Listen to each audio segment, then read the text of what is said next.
Hello, everybody. Welcome to Writers and Books Visiting Writers Series. I'm Dan Hurd. I'm the Director of Adult Programs. Writers and Books is a nonprofit literary arts center in Rochester, New York. We offer readings, workshops, and literary programming for people of all ages and backgrounds, currently all online.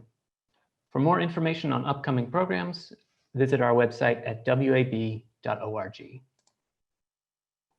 Thank you for coming tonight. We're so happy to have Destiny Birdsong here tonight with us for the release of her debut collection, Negotiations, which is available at our bookstore now. I'll put the link in the chat for that. Destiny O. Birdsong is a Louisiana-born poet, fiction writer, and essayist. The recipient of fellowships from Cave Canem, Callaloo, Jack Jones Literary Arts, the Ragdale Foundation, and the MacDowell Colony. She won the Academy of American Poets Prize, Naugatuck River Review's 2016 Narrative Poetry Contest, and Meridian's Borders Contest in Poetry in 2017. She earned both her MFA and PhD from Vanderbilt University and now lives and works in Nashville, Tennessee. The author Jakira Diaz says, Negotiations is an intimate, stunning collection. These poems are desire, survival, the body, rage, vulnerability. A fierce celebration of Black womanhood. First, we'll hear from Destiny, then she'll be in conversation with our executive director, Allison Myers. If you have a question, feel free to submit it through the Q&A function. Destiny, thank you so much for being here. Oh my goodness. Thank you so much, Dan. Thank you for having me. Thank you, Allison, for joining me in conversation. And thanks to everyone who's tuning in right now. I'm really happy to be here. So I'm going to try to read a poem from each of the 5 major sections of the book. And then I'll open the floor to chat with Allison. So the first poem I'm going to read is I Too Sing America. But mostly when it's convenient, when I'm abroad, I fucking love the Constitution, the gall of the forefathers, still tittering in their received pronunciation, sauced up since whiskey was more sanitary than water. And when the woman runs out of her shop on Cowley, where I'm fingering scarves on the sidewalk, I aim my accent at her and pull the trigger. No one ever says nigger, but we lock eyes and I know what she means. I learned to count pound and pence after I kept getting incorrect change. Who steals the most? Who steals what is most valuable? I palm 2 bottles of nail lacquer, wander upstairs for the cookies and shit. I'm always hungry. The portions are always too small. I need more dressing. I hear music coming from a rucksack and I dance in the crosswalk. At the opposite end, a brown man tells me my backpack has hiked up my skirt. I wink and say, soon you won't give a fuck about my body. That's assimilation. He smiles, says carefully, have a nice day. Elsewhere, I'm paying extra for the excursion. I want to swim with the pigs. I need to touch something else that can be offered for a small fee or slaughtered. I'm high on hash browns and all black service. I could be dead in Seattle, in Baltimore, Nebraska. What you want from me? What you got that won't get me killed? I ask this of every land I've planted my feet on and loved. Like the forefathers, it tables the difficult questions. Ocean water slicks my thighs. I submerge, watch schools of zebrafish graze my sister's palms, sand softened like the leather handbag she bought in Atlanta. Her bracelet tapped the emblem like a prisoner making music to the knock of waves in the hull, of the women being dragged upstairs. The ancestors never had it so good. Maybe the children will. Another man on the beach grates his stubble with a bleached towel, waves a coconut and says he can make it strong as I like. I am carnivorous and cannibal. I tip my room key and a smile. When I leave, I put all my cards in their holsters. I go like Darren, like Geronimo, no convictions, and I declare nothing.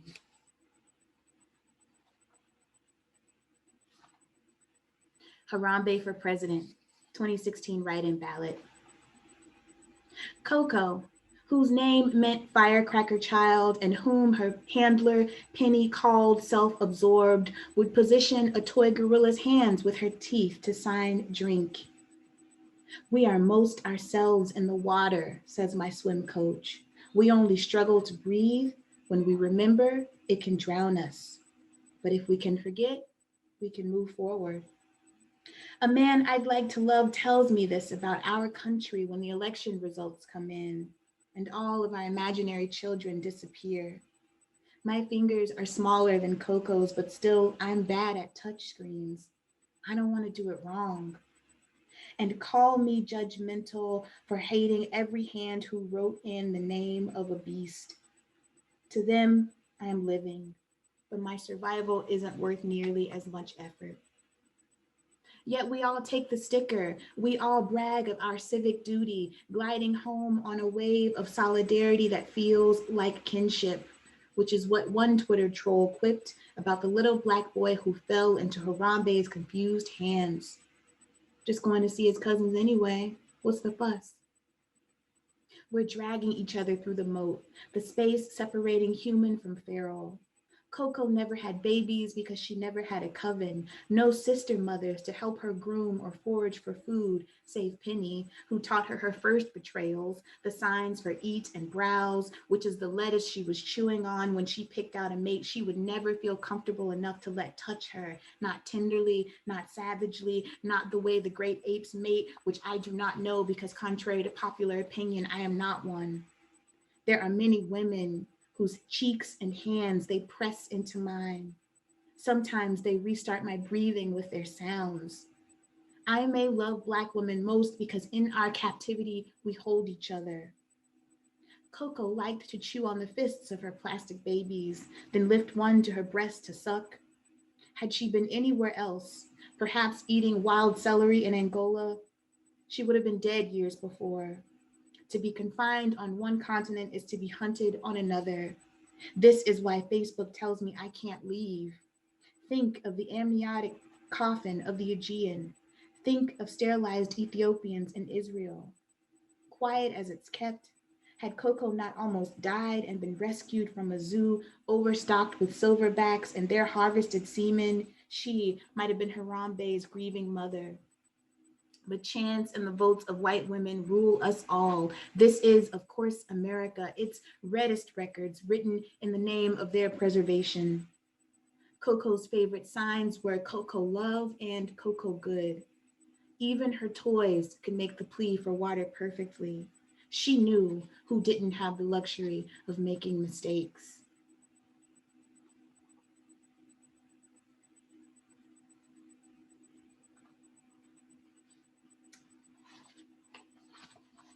Ode to My Body, after Lucille Clifton.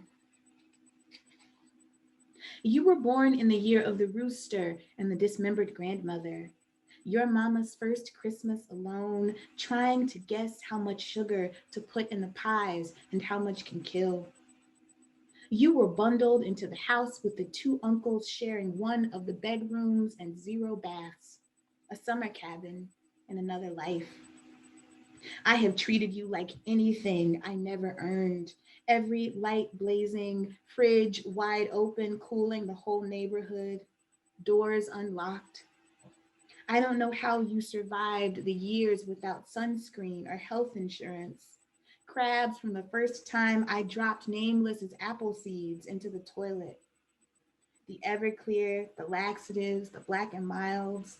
You should have happened to a more careful woman, never known anxiety or shame. The 13-hour drive through Arkansas, panic, silent as the sleet stickying the windshield. The lectures taught with the gallon of prep scouring your insides.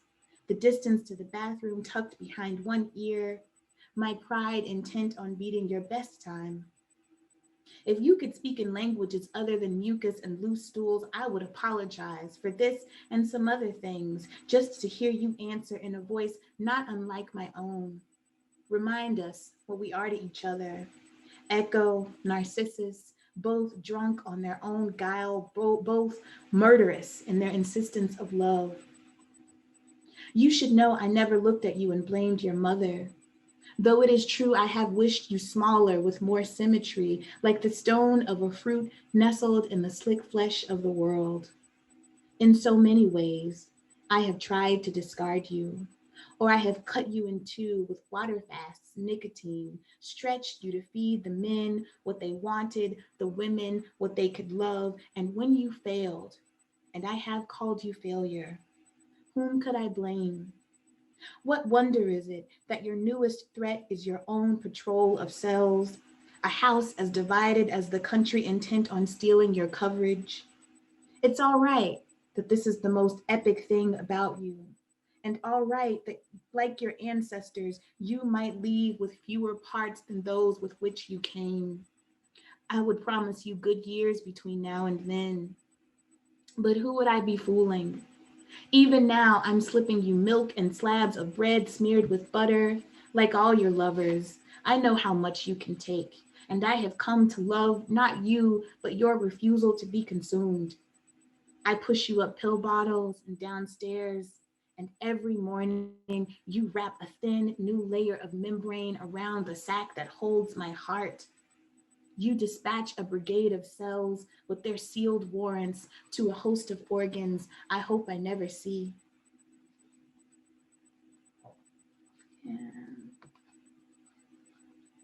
a history of dolls. I'm on your shelf, except your shelf is your lap is a metal railing I'm straddling. My thighs are plaster coated live wires. And your lap is my great uncle's lap, and I am 10. And my mother says she was molested, but she won't say by whom. He holds me in place by my belt loops. My mother makes him a sandwich in the kitchen. Later, she explains how he would tear open loaves of bread if he was hungry. I tell myself nothing terrible has happened to me. Today is today. I just can't tell you no. My lips are puckered porcelain, painted apart. My tongue, a single brushstroke of pink. Your hanging mouth huffs a glaze. Your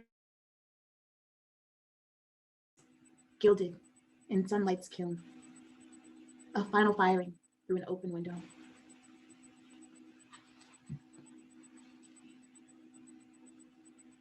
I think I have time for one more. I'm gonna read one of my favorites. It's called Ode to My Penis. Pill crusher, needle flusher, coconut oiler of legs, and the untouched space beneath breasts butcher, baker, bathwater maker. And when 10,000 fall at my side and the phone goes dry, you are my hitching post of God's great grace. Bottle shaker, chalice faker, everything that ever poisoned us passed through, so too have the cures. You raised me from the dead, sinister digits. And if there's a right way to stroke raw honey from a lioness's mouth, you stumble, but find it every time. Palm grazing her grizzle. How the swarm quiets for a moment. The pupilled areolas dilate their vein-webbed fronds. Oh, girl, who else rides me safely through Jerusalem, unsaddled on her simple back, or massages my slippery feet with her whorled hair? I'll never let your tunic drag the ground of want again. We'll have each other and live like Lazarus, unraveling his spool in the sister's stunned silence, the death oil slipping from his skin. Savior, you track mirrored light into my wilderness. A little spit, a little mud. At the first touch, I saw men as monstrous as marching trees. Then, after a second touch, just trees. Thank you.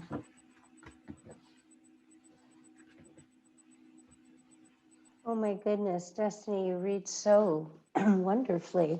Oh, thank you. Yeah, it's always such a treat, a special event when one can engage with the poems on the page and kind of imagine the voice of the poet, and then to actually hear the poet read. And your reading the poems brought an extra quality to the experience. So thank you. We're so glad you're here with us.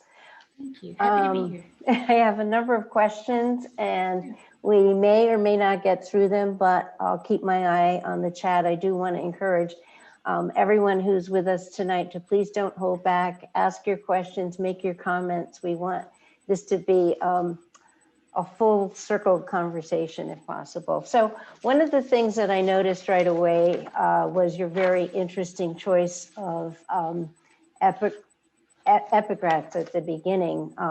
Terrence Hayes, what moves between us has always moved as metaphor. And then the worst has already happened to us. She said, what good is metaphor now? T.J. Jarrett. And seemingly contradictory sentiments, not necessarily. And I'm wondering how, in some way, we might consider these as sort of your ars poetica as we enter into the collection. If you feel that you can maybe talk about your choice for these and what that means in terms of how you shaped the book. Yeah, so I was absolutely deliberate in my choice of both of those quotes and how they seem to be sort of like talking back to each other about what metaphor is and isn't. And I chose them because I liked the idea that they were doing that. But I think that I also think at the same time that they're both true, you know, like I told people all the time I became a writer and particularly a poet because there were like these great silences in my family. Like there were just things that nobody really talked about. And so the page for me became a space where I could kind of like map out some of my questions. And I often think of my family when I think of the Terrence Hayes quote, like what moves between us has always moved as metaphor. And I actually think that that may have been the poem that epigraph comes from, which is called Between Practice, is about a lot of things. It's about basketball. It's about the speaker's relationship with his mother. It's about the speaker's relationship with his extended family, with whom he's staying, I think, in some parts of that poem. And I think in my family, like metaphor does become this sort of really elaborate and veiled way that we interact with each other without actually having to say the thing.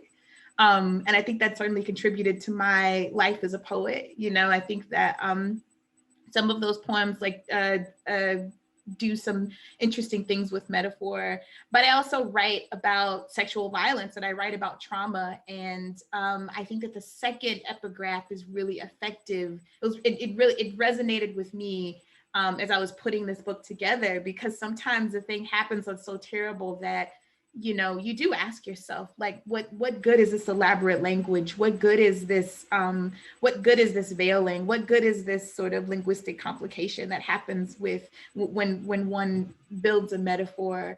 And I don't think it's a rhetorical question. I think it's a question that I'm trying to answer in the book. Like, well, what good is it? And how is it useful, right? Like, and how do we use it to talk about difficult things? But how do we use it in ways that don't obfuscate, you know, but that reveal?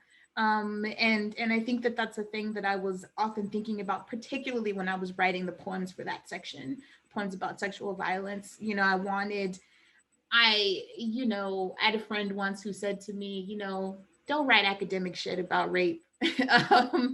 And I think that what she meant was, you know, to tell the truth. You know, if it's complicated, if it's messy, if it's gross, tell it.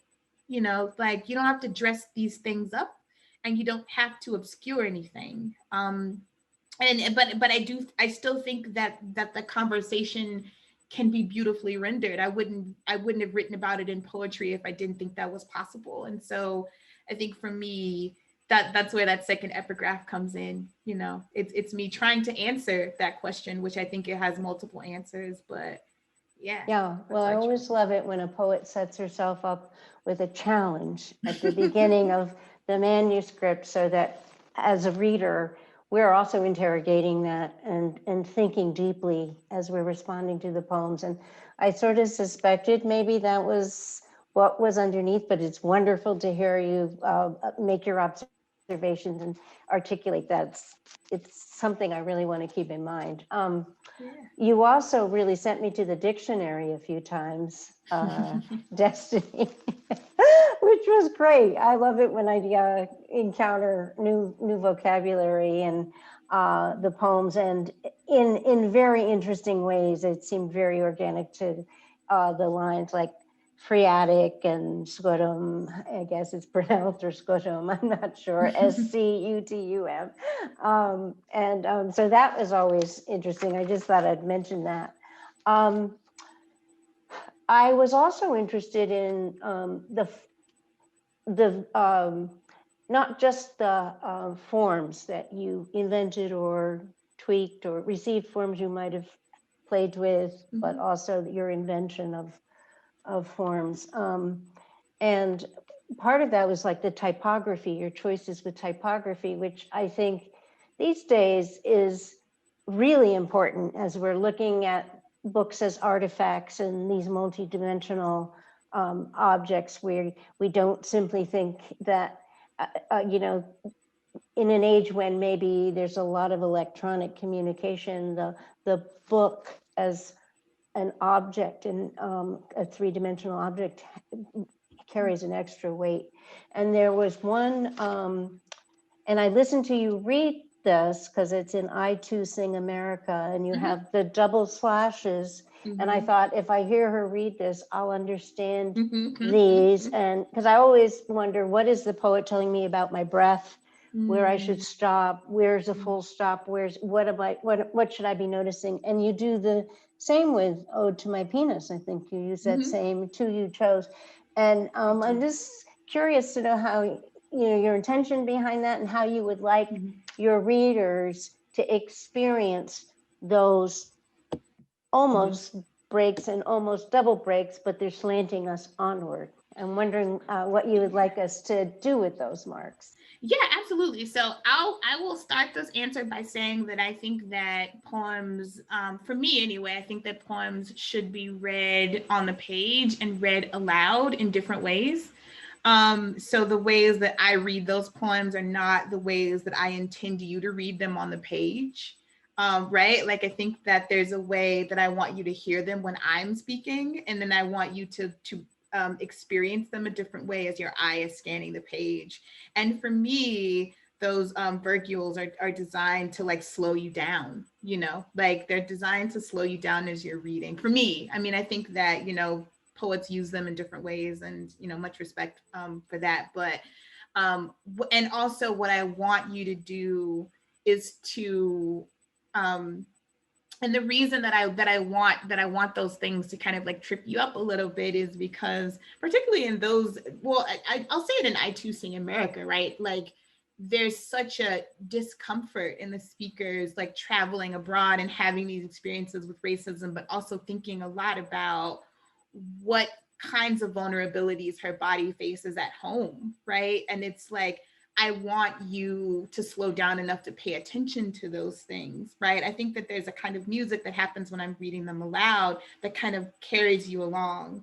But as you're reading, I want you to be paying attention. And I feel like, and in both of those poems, are like sort of all these disparate parts, like kind of mixed together. Like in Ode to My Penis, it's sort of like this hand has all of these different jobs, right?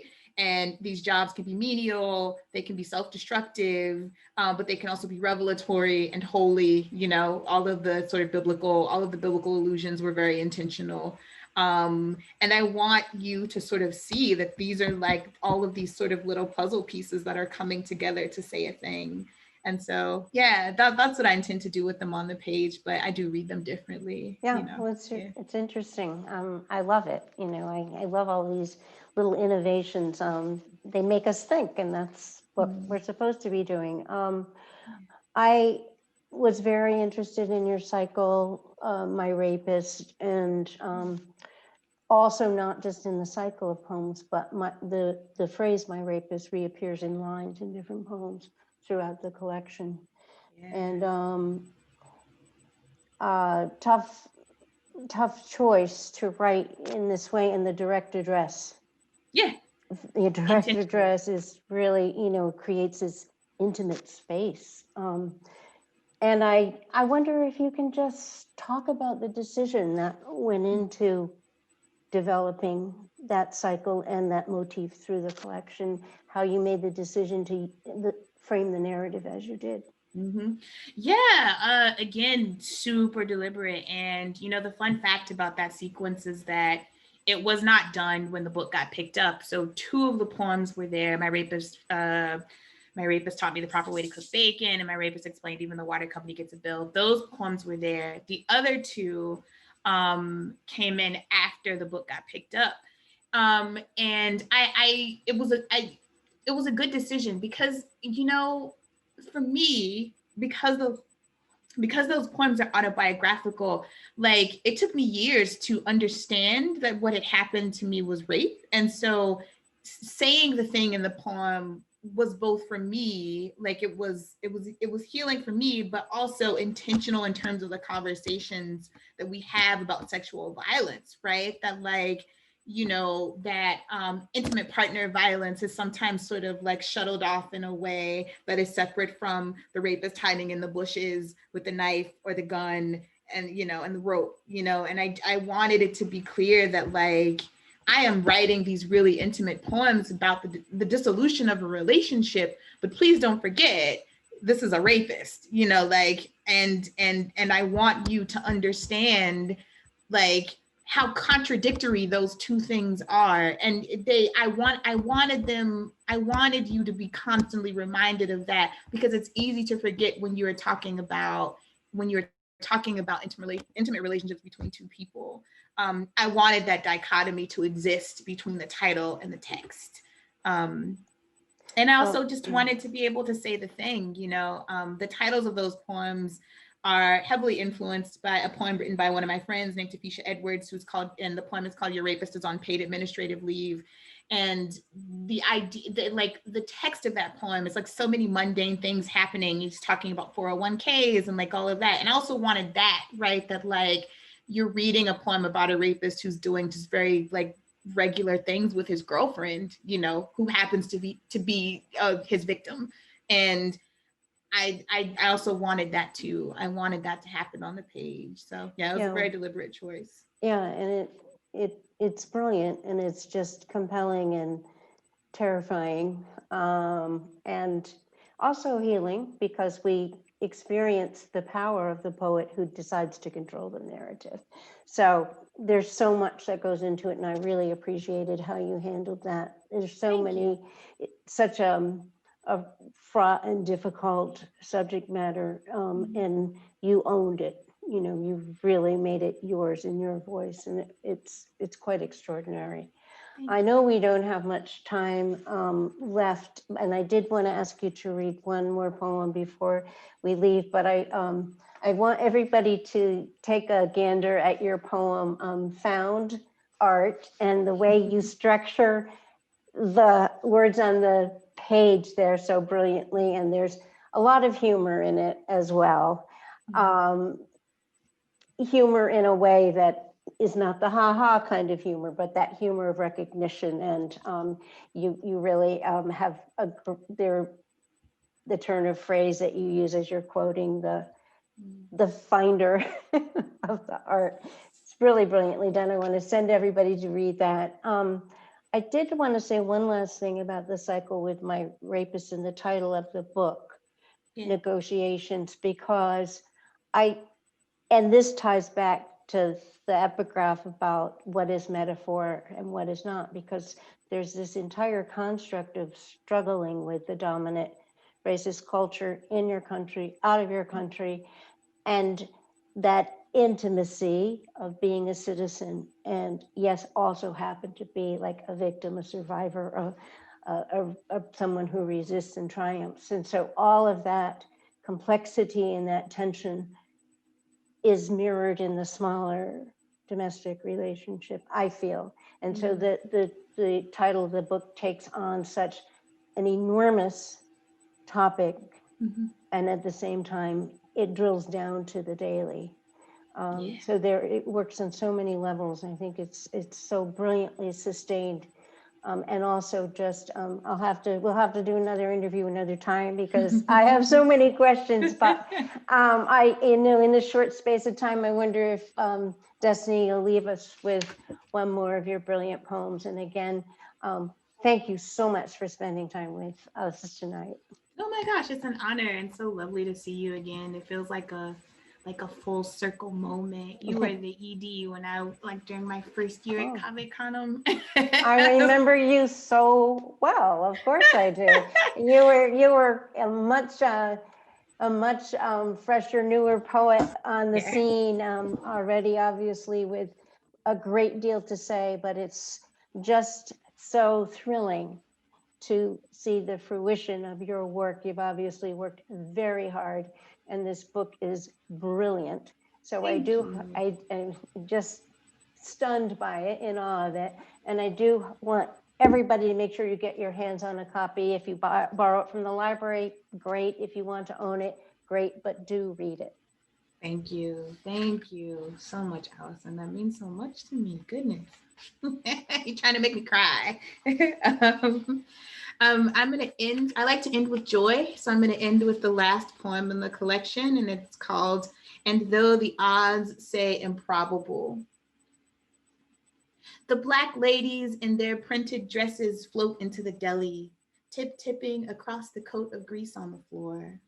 It's still warm in October, so they remove their sunglasses, rub their oiled shoulders, remark, "Ooh, so cold in here."